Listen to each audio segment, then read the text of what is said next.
Hey everybody, welcome to the Valerie V Show. We are live on Facebook with Cheryl Peltekis. Did I say that right?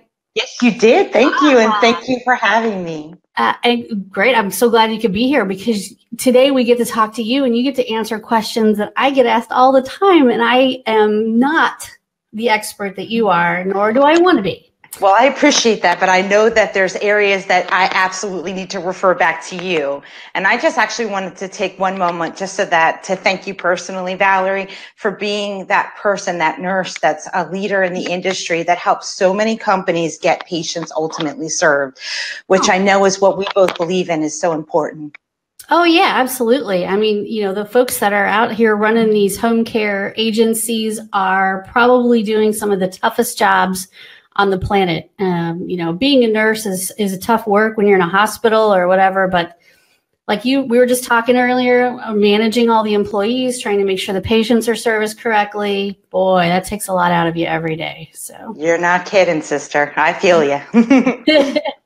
So Cheryl, why don't you give us a little bit of background about yourself and how you came to home care sales with Melanie, and just give us a little, because people may not know your whole history of owning a home care agency and all that. Sure, I'll try to be really brief. I grew up in a little bit of a strange situation. My mom and dad were full-time caregivers to my grandparents, my great-grandparents, and a great aunt.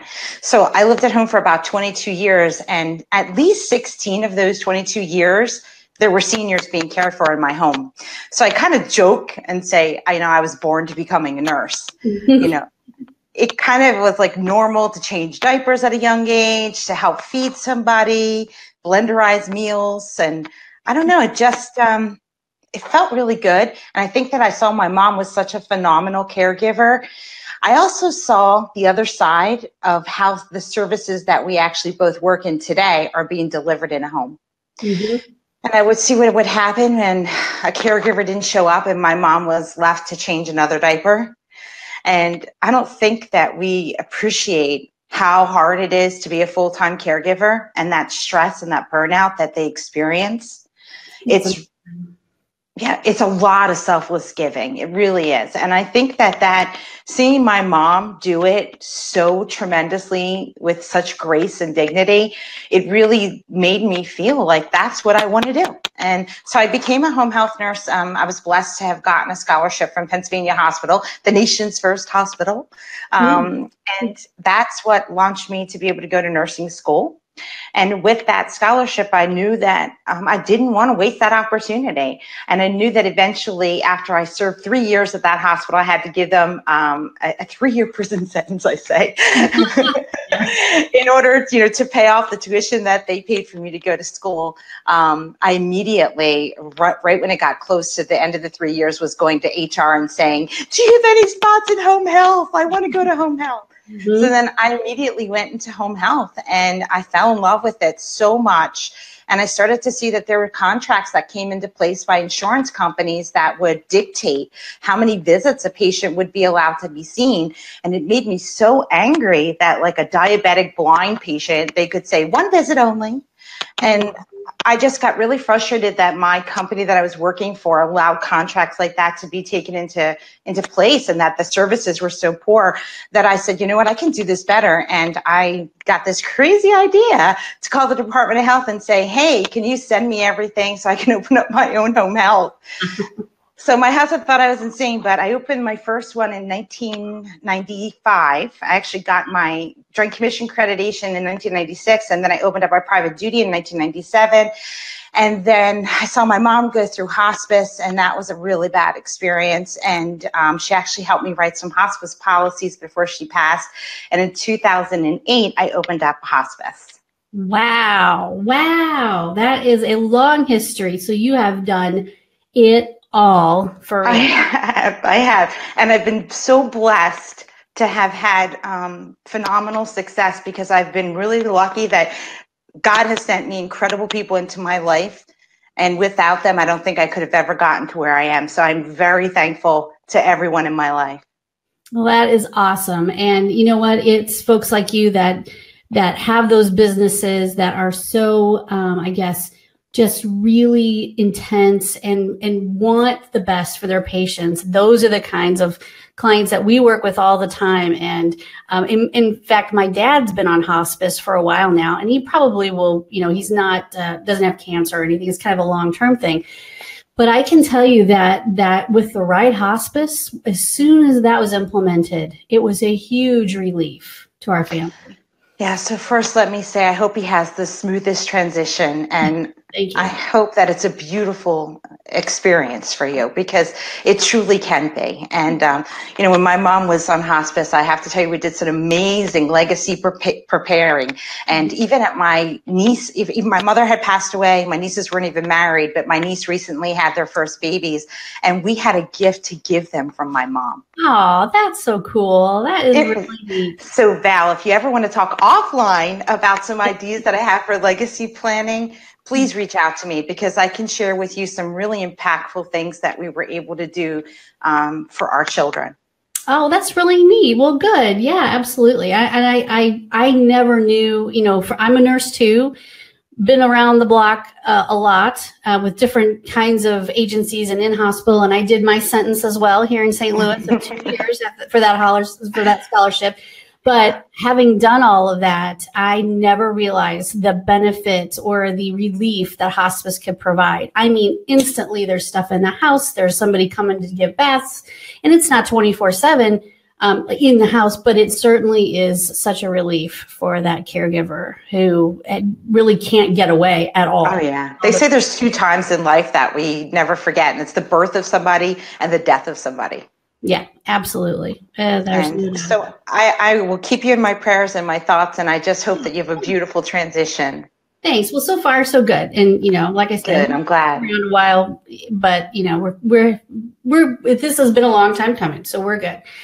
So I do have some questions. I'm going to go through them. Let me put them on our little screen here. So I'm going to tell you, I am a little nervous. I know how much you are such an expert at everything. So it makes me a little nervous to have you interviewing me. So I'm just going to be honest. No, it's okay. You know the answers to these questions much better than I do. And you probably can't see the whole I see. I'm 8 years into owning a home care business, and we're doing pretty well. So what tips can you give me to, solidify those or either establish new direct referral relationship or kind of renew and refresh the ones we already have? Okay, great. So thank you for reading that to me. I appreciate it. First of all, I want to say thank you to the person that would be in this business already for 8 years, right? That's a lot of lives touched, whether you've been able to employ individuals in your community and support the community by funding jobs, as well as the direct care that you're providing. So congratulations. And hopefully you've done such a great job that you've already got some of those referrals coming from word of mouth, right? That they're Because typically, that's one of the best feeders, is that we deliver such excellent care at one of our locations that we're providing services for, or directly in the consumer's home, that they tell everybody, so that's phenomenal. But there are definitely some things that you can do to help yourself grow, even if you've been around for 8 years. And, sometimes I've noticed that businesses that get around 8 to 10 years old start to get flat even. You're right. And I think that they end up working so much in the business that they don't have enough time to work on it and actually growing it. Have you noticed that? Oh yeah, absolutely. And if you have relied on, the same referral sources and the same type of billing and the same things, and you pretty much kind of know everybody in town, or, you feel like you do, then it is easy to just coast right along. And then all of a sudden, maybe there's a little dip, and we need to kind of refresh ourselves. Yeah. So some of the ways that typically, if I go on site and I do an operations assessment for somebody, or if I'm managing or coaching sales reps, one of the things that we'll get involved with the owners is to start to look at the other pipelines that potentially could be opened up to feed into that referral funnel, because it's hard. And typically if they don't have a salesperson, obviously I love to help with that, right? So hiring them, help coach them up and get them out following a sales process. But I also think that they could do some things internally in best practices, like making sure they've got the best use of SEO optimization, right? Making sure that their website is working to help attract leads and clients that are coming to them. Maybe doing newsletter pushes and all the great things that you do to help your clients. I think that's very important. I also think, and I challenge a lot of the private duty companies, is that every time that you get a referral, even if it's from like a patient's daughter that finds you via the internet, if you get invited to come into the home and do that sit down, make sure that you're looking for 3 additional points of contact, using that potential patient's name as leverage to have a conversation to build another referral source. You know, like when you go into the home, ask the daughter, ask the son, who is the PCP? Now that you have the primary caregiver's name, you have a place that you can go and say, hey, I just met with Mrs. Jones's daughter. We were talking about, do you by any chance have somebody that looks just like her? Right. They may, and that visualization sometimes gets the physician's practices to identify another patient that looks just like that. You know, it's kind of like that new car smell, right? Right. Don't we all love it? Right? And while you've got that referral and it's easy for them then to visualize off of that referral, that's like gold in your hand. So if that's not something that you're currently doing, that's a real quick, easy flip of a switch. Some other things is like even identifying, does she go to an adult daycare? That would be another great place to grab it. Does she belong to a senior center? What about, is there any specialists? And I always hear reps say, you know, hey, I went on site to meet the client, but I couldn't identify 3 referral sources that I could potentially call on as a result of this one phone call that got triggered from the internet. And I always say, well, did you by any chance look at any of the pill bottles in the home? Yes, there they are listed right there. Yes, so you would have the endocrine, you would have the cardiologist, like quick little tiny things that are really easy. And even if a patient's cognitively impaired, that they may not remember the names of their docs, that's where it lies. You know, it doesn't take a brain surgeon to figure it out. Optimize your time in the home. Make sure that you just do like quick 3 little tiny things, that you develop these patterns and these good habits, and the rest becomes really easy, because it's so much easier to go into a doctor's office with that visualization of Mrs. Jones than it is to start off fresh. Yep, absolutely. And so many times I think sales reps or I think owners miss the opportunity that patient actually, that referral has. You know, they don't see the holistic value of all the other touch points that they could potentially utilize as a strategy. Right. And because that person didn't get sick last night, they have progressively probably been coming to this. And you know, there's 3 or 4 doctors probably involved, or at least one. So, yeah. I couldn't have said it any better. Absolutely. All right. Well, let's switch gears a little bit and let's talk about the home care agency owner. Same question, but I've only been in business for 6 months and I need clients. Help me figure out how to get clients. And you know, what do I do? That's a big. So Valerie, yesterday I was actually in this situation that you just typed. I actually flew out to Chicago yesterday and I had to go out to an owner's agency because they, for 6 months, have been working and have not gotten referrals. And so I'm like, well, what are you doing wrong? I don't know. I have a full-time salesperson. I don't know what's going on here. Da, da, da, da. I said, okay, well, would you like me to come out and do a day in the field with your reps and figure out for you? So I said to the first rep that I get in the car with, I said, take me to one of the accounts that you think you're going to get your next referral from. And she gets a big smile on her face and she's like, yeah, all right, perfect. And she takes me to this big, large family practice office. And as soon as we walked in, the doctor happened to be behind the counter. He immediately came over to her and gave her a hug and said, how are you? Blah, blah, blah. Very friendly, easy access to get in front of him. I was like, thumbs up. This looks good. And, he says, did you go to the nursing home I sent you to? She said, yes, I went and made sure that I was on their list. I made sure that they knew who I was. Did you go to the 2 hospitals where I put patients? Yes, she says, I did all that. And then he finishes up and he says, okay. So I said to him, so Dr. Jones, let's just use the pretend name. Dr. Jones, can you share with me how many referrals do you make every week for private duty? And he says, oh, I don't refer at all. No. I said, you don't? He says, no, I let the hospital do it. I let the social workers do it at the nursing homes. I don't refer at all. As soon as I walked outside of that account with that rep, I immediately said to her, you identified this as your high probability account. I identified this in 5 minutes as a 0 probability account.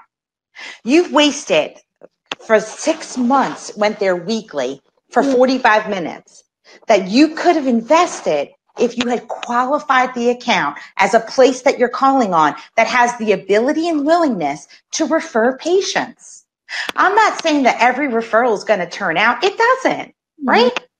Right. We've got to do a good job too at the bedside and at the meet and greet on explaining our services, on building that instant bond and the connection. And probably we've got to be a good listener. That's why God gave us 2 ears and 1 mouth. Right. During that home visit, that's probably the most critical thing, right? Mm-hmm. So it just makes me a little frustrated when I think that reps, especially with new startups, you know, they think that everywhere is the place to go, or they invest all their eggs in one basket. Like in this case, this rep was really investing only in skilled nursing facilities, which, yes, they have the best referrals, right? Mm-hmm. Everybody coming home needs services. I get that. Same thing with hospitals. But ultimately, they're also the most called on.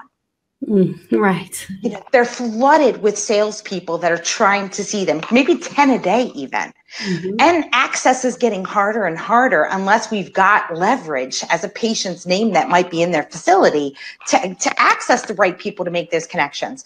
So I honestly feel that if you're sales reps, if you're brand new, you've got to, first of all, get out of your offices and go make sales calls, right?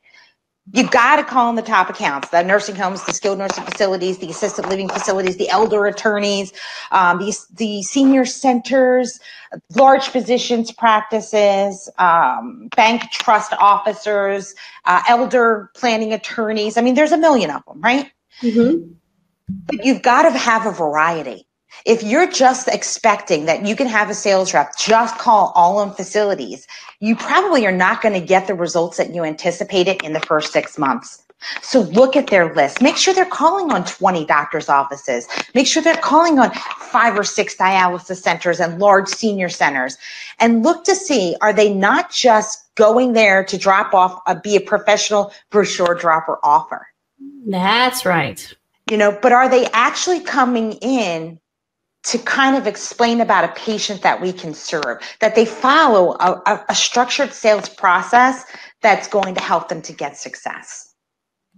Got it. And being professional brochure dropper offers is what a lot of us tend to do.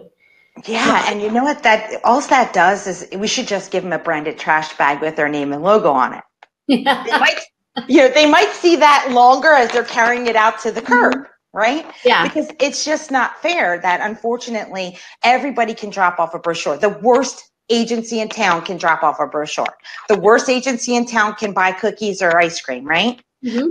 But it's really what makes you different. And I think that that's the other reason why people are so non-successful in the first 6 months is that they really haven't owned a differentiation statement.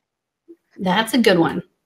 Like I had somebody today on what I did the High Performance Sales Academy. We have a monthly call for all of our tribe members. And so I had that call earlier today.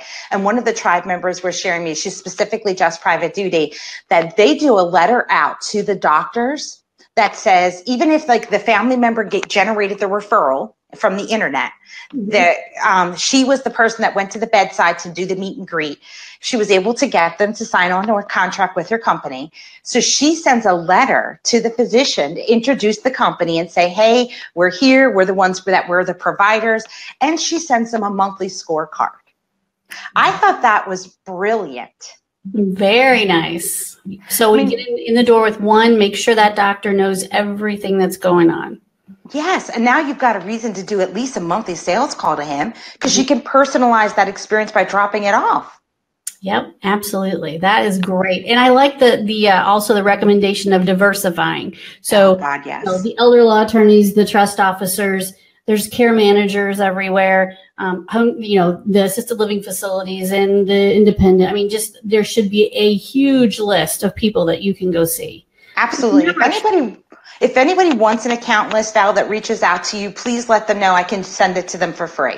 Okay, absolutely. I think that that's helpful for newbies. Yeah, oh, absolutely. And I will just tell you right now, everybody wants that. So we'll I could just post it. I can, or you can post it, or you can send it to me, and your contact and all your information's on there, right? For you I guys? believe so. Yeah. Okay. Yeah, I think so. But I will be more than happy to share it with you, and I'll email it to you when we're done. And then I'll also post it just to make sure that everybody has it if they want it. All right. Okay. So let's go on to our next question, and which is, this is a little bit about building relationships and getting past the gatekeepers. But if I were to walk into an assisted living facility and I'm kind of new and I don't really know the receptionist and she's the gatekeeper, is it okay to do something nice, like leave her a little bitty small bag of Hershey's Kisses and just tell her to have a great day? If I can't get past her, what do you do with that kind of stuff? And we're kind of getting into gifting here. And I know that that is not okay at certain levels. Or maybe ever, but just tell us your opinion on all that and the building a relationship with the gatekeeper. So in 20 some years, I don't want to age myself too much, Val, okay? But in all my years of doing this, I don't know of anyone that has gone to prison over Hershey Kisses or even a box of donuts, right? But right. What I think happens is that sometimes there's providers that are out there that work and maybe overgift. So under home health, that's considered a designated healthcare facility. And so we got to be real cautious there, right? Mm-hmm. But in the private duty realm, we've got a little bit more freedom, and you've really got to refer to your state laws as well as federal laws and really speak to your attorney. Mm-hmm. And I think ultimately with your owners developing what they feel as comfortable with an attorney's advice, mm-hmm. they should really develop their policies as far as their marketing concerns. I like to have a fun week, and it doesn't necessarily, like, I embed in all of my 52-week sales plans that I do for clients, I embed a fun week, because as a business owner, I want to be the company that when a sales rep is walking in the door, that the people are happy to see the rep and they're celebrating. I don't want to be the one where, oh crap, Cheryl's car just pulled in, run and hide. Right, exactly. You know?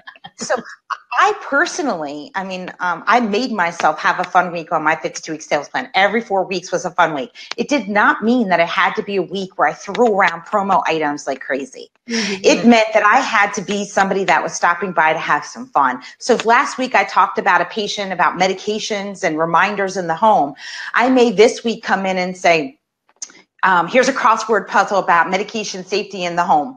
You know, if you guys want to have some fun, or during your break, if you guys all submit it at the end, I'll bring back a Snickers bar for everybody that participates. No, yeah, that's good. You know, just something off the wall. Some of my reps have done Pirate Day for, what is it called? Krispy Kreme donuts. Oh, they have a Pirate Day. But mm-hmm. I don't think that you've got to get into the place where you're giving out all that junk. Mm-hmm, right. You know, I think that you can position yourself as the healthcare expert by getting invited to stop in one time a month with a monthly observance flyer, something that educates everybody that could potentially see it in their office. You know, position yourself as a rep that they would go to for information and guidance, and not just the person like, oh, here she comes with her M&Ms. Well, I would be okay with that, but yeah, between me and you, so would I. So it's one of my favorites. So back in the day, and I won't date myself either, when I was a case manager in the hospital, and this is before things got all locked down. We're talking 15, 20 years ago. Well, there was a sales rep from Home Instead Senior Care that would come by every week. She would come by almost daily. I don't know if it was daily. If she had clients that she was getting ready to serve, we would see her a lot. But at least once a week she would come by, and we all had desks. And this is before everybody's locked down and you can't get to the case managers. She could come right in the door, and usually we were up on the floor, so we wouldn't always see her, but she would leave something that was cute. I mean, it was no more, it was just this big. I mean, something tiny that would say, like, it would be a little bee, she did all these crafts. I'm like, I don't even know how she does this. And it would have little maybe candy wrapped underneath it, and it would say "Be magnificent today," or I don't know. It was something cute. Something cute, yeah. I know. And I was like, oh my gosh, how does she have time for all this? And then I realized she probably bought a lot of it off of Oriental. But you loved it. Am I right that you loved it? Oh yeah, it was so cute. When it was summertime, she'd leave us a little flip-flop candle or something, just goofy, and her little business card or a little tag that was attached to it that said, have a happy summer, let home instead, help you, or I don't know. So I program on my calendar every month, usually one fun week, like I said, and typically I do a promo item, and I buy something less than $1. Oh yeah, absolutely. Because typically with something less than $1, I feel like I'm not buying a referral for $1, right? Oh, no. And typically that says on there, recently we did microwave popcorn. I bought a whole cases. I think it was 17 boxes of microwave popcorn because we do have a lot of accounts, and we put little stickers on it that said, "Pop me your next referral." Oh, that's cute. And I mean, before I left some of the doctor's offices, they were already making the popcorn. Right? Yeah. But it's I know that you got to take on a little risk, and I know that there's other companies that are doing a heck of a lot more than a little dollar item. But I never felt that was a big enough risk for me to take as a business owner, and I always wanted to position myself as the expert. And even though I wasn't the expert, I always said, hey, I'm not really the expert. All I can tell you is I've experienced the other side, and I've experienced the caregiver side. So I'm going to try to do my best by you. Mm-hmm. Yeah. And, we just went through, we have a mentorship program, and a lot of the folks that will see this are in that mentorship program. And one of the things, we had our monthly call yesterday, just like you had your tribe call, we had our yesterday. And one of the things they asked me for was, because we do content all the time, we know what all the celebrations are for each month, fun ones and the healthcare related ones. We know all of them. So I got my list out, which I have shared with them, and I did four handouts, 4 one-page write-ups. One was, I don't remember. What did I do? May is Older Americans Month.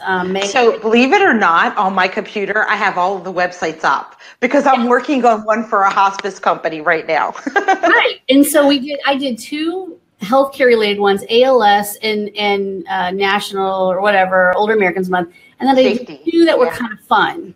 So one is May is Gifts from the Garden Month. Now, I didn't tell them what kind of little trinkety items they should, or $1 items, but my instructions were, here are 4 things. So you have one for each week in May. Go by. You can do something with this. You need to jazz it up, make it your own. But you can pick 2 of these and do something fun with them. Maybe a little flower pot or a little something. I don't know, something cute that you can leave behind. So I think the dollar item is a good place to stay, whether you're going to the dollar store or you're ordering something from Oriental Trading in bulk. Easy stuff. And Pinterest probably has a ton. Amazing. Pinterest is probably full of ideas. So we'll leave it at that. So yes, you should always contact your own lawyer, know all your state laws. Are you home health care? Or are you private duty? There's a difference. Yeah. Know what you can and cannot do. But if you're going to do little dollar items, then make them fun.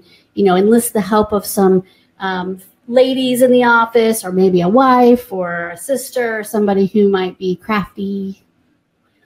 Okay, and that's not me. I'm not crafty. Me neither. Provide you the information, but I'm always amazed at these little crafty items. Me too. I just have to tell you, I have a little bit of envy when it comes to some of the creativity that I've seen. But there is not much creativity with coming up with little promo gifts that I have in this brain. Okay, so I have us on, and this question doesn't show the whole question either. I need to make my question shorter. Okay, CMS down with some changes recently. Yes, they have. And they have thought about, or say they are going to let Medicare Advantage plans include private duty home care services. Tell me what that really means. So first I want to say, I can't even tell you how many phone calls I've gotten about this. Oh, good. You're well versed. Oh boy. And I felt like My phone rang a lot, and I also felt like I was just seeing a lot of emails asking me, oh my God, what strategy? What should I do? I think, first of all, hit the brakes and let's wait to see what's going to happen in the next few months.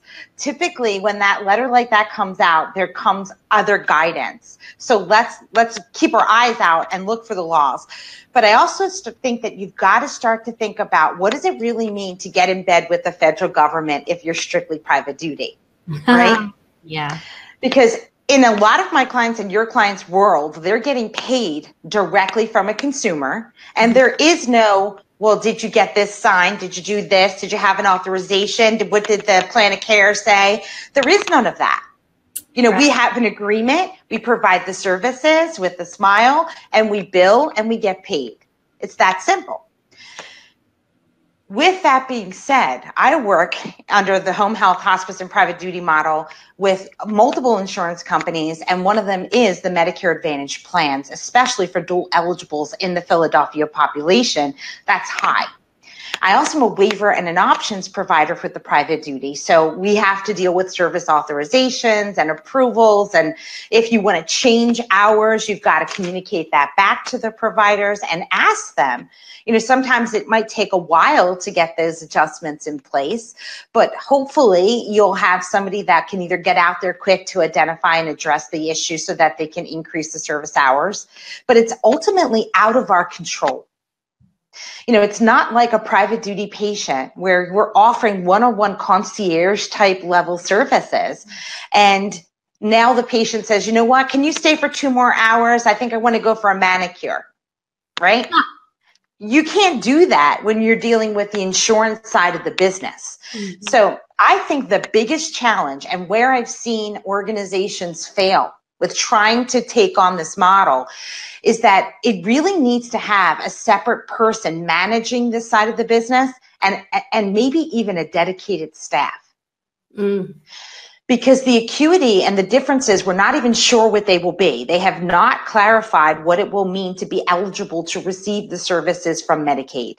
But what I'm expecting is that there are going to be some type of expectations listed, similar to probably those of options and waiver programs.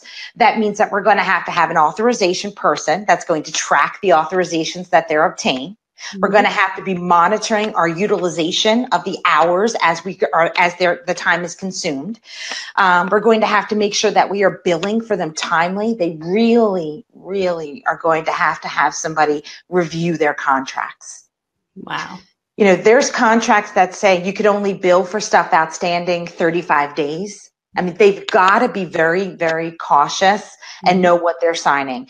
I've seen too many fly-by-night insurance companies go into town, offer some private duty services, people rush to get on the bandwagon, and then they end up losing $80,000, $90,000, you know, in receivables because they didn't meet a little loophole in a contract. Oh my God. So we've got to be cautious, right? I think, though, ultimately, isn't this a beautiful thing? Oh, yeah, absolutely. Isn't it about time? It's about time. It's about time. But so what I hear you saying is, if you are new to this business and you have never taken this on, expect a ton of paperwork, a fair amount of hassle, and be very careful about what you're signing. And you may not get paid like you do from the client. It may be well down the road before you get paid for whatever hours you're servicing. Potentially. But on the flip side, there's some contracts with Medicaid and with waiver, and some of us in different states experience a very easy payment system, right? We bill electronically and we get paid in 7 days or 14 days, and we're doing the dance. Mm-hmm. So I think that it's not all negative. I think that you just have to understand, review your contracts, make sure that you have key personnel and systems in place, like your electronic medical records or something that you can do cost accounting, meaning that you know exactly when you utilize services and you know exactly what you have remaining. Because what I have seen with insurance companies is that you got to stick to their strict authorization process. If they say 6 hours a week, they don't mean 6 hours and 15 minutes. And they don't mean 4 hours and 10 minutes, right? So they can also track your missed visits. Because if you're not fulfilling what they've authorized in their service hours because of an aide that's a no call, no show, you're also exposing yourself to data that's going to be collected that you may not have even any idea that they're going to collect this data. And they are going to make their own report cards of our companies. Oh, yeah. So you're going to find yourself on the home health care Medicare website. I hope not, right? But ultimately we could. But you could easily be replaced if people are no calling, no showing. They could replace you with someone else they have under contract, if things aren't going the way they're supposed to. So, yeah. So the second we put money back in the control of the government on how they spend it is where they're going to put standards in place that are going to make us more unified. Now, there's pluses to that. Sure. Right now, we don't even know what to call ourselves, right? I mean, some people say care means all non-skilled. Other people are offended by private duty services. I mean, you can never choose the right language. That's true. We're all over the place, and every state is different. Yeah. So maybe now that the federal government will get involved, they'll slap us around a little bit and make us all speak the same language. Yeah, maybe so. And that would be great. Yes, I can't tell you how many times we've had to quickly run through a website and delete all the words that are related to anything that says the word health or anything that says the word caregiver or it has to be caregiver. It can't be home care. I mean, it's just insane. And, yes. And they're, it has to be done right now or I'm going to get it's crazy. The one other challenge that really makes me a little nervous about this too is that a lot of us in private duty world are used to staffing for sometimes longer hours. Mm-hmm. And if these service authorizations come across for 60 minutes, for 90 minutes, we might run into a situation where people are going to be like, who the heck wants to take these cases? Right. So it's going to be a challenge, but that's how home health has been all this time, right? We get in there with our aide and we do an hour of care, personal care, get them bathed, get them washed, get them fed, and run out the door to go see the next 7 patients. Mm-hmm. Absolutely. So it's going to be an eye-opening experience, and the companies that are going to figure out how do they deliver their concierge, high-level private duty services, and also be able to figure out how to do this kind of non-skilled, paid-for Medicare Advantage services are going to be the ones that are going to be victorious. Awesome. That is awesome. So everybody needs to stay on their toes, and we won't know until closer to 2019. If even then, into the year, how this is all going to roll out. So they've got a little. Wouldn't it be interesting if Medicare now also starts to pay for non-skilled services? Yes, that would be awesome. It would make a lot of lives, even on the paperwork, getting a little more hassly, but definitely a lot easier for some folks. So it would be great. I mean, ultimately, we're the least costly provider. They have higher outcomes when they're working with us. So why not follow that model? If they want to save Medicare and save Medicaid, allow services to be provided in the least costly areas. I mean, we can do so much to keep people in their homes. Oh, yeah. Just give us the opportunity. Mm-hmm. Oh, yeah. If you want to decrease those hospital readmission rates, it's often about what you have in the home or can afford to have in the home. And some folks will never be able to afford it without the help of Medicare. So truly, yeah, it would be great for everyone. So, yeah. It truly would be. I'm so looking forward to seeing how this evolves. I think that this is going to be really exciting. I think there'll be some challenges. I mean, I know I'm a little concerned about those challenges as an owner, but I also think that it's a great opportunity for me to really dive into another realm. Oh, yeah. Yeah. And for those who are kind of used to it the way you are, this might be a little bit of an easier transition to offer some of those services. But I think, it sounds to me like a big learning conference that you put on at the end of the year would be great to teach everybody what to look for. So I team up on that now. Yeah. Okay. So that is, let me just see about anybody. I think we're good. We answered all the questions. There were a few questions and people are very excited about your checklist of different referral sources. I can see those comments in here. So that's all I have for today. And you have been so gracious to be on with us for 40 minutes of your time. Is it snowing behind you? So it snowed yesterday here in Pennsylvania, but no, not today. April, I know. April 18th. And I know that you're also a hockey girl. Yeah, go Blues. Go Flyers. I got a game tonight. All right. Well, thank you so much for this opportunity. And you are always a privilege, and it's an honor to speak with you. And if I can help you at all with answering any hospice questions, please don't hesitate to reach out to me. Okay, great. I will. Thank you, Cheryl. We have learned a lot from you today. We always learn a lot from Melanie too. And you guys are welcome to. I love that girl. All of us on our groups and everything. So thank you so much. Thanks, Val. We'll talk to you later. Bye. Bye. Have a great day. Bye, everybody. Thank you.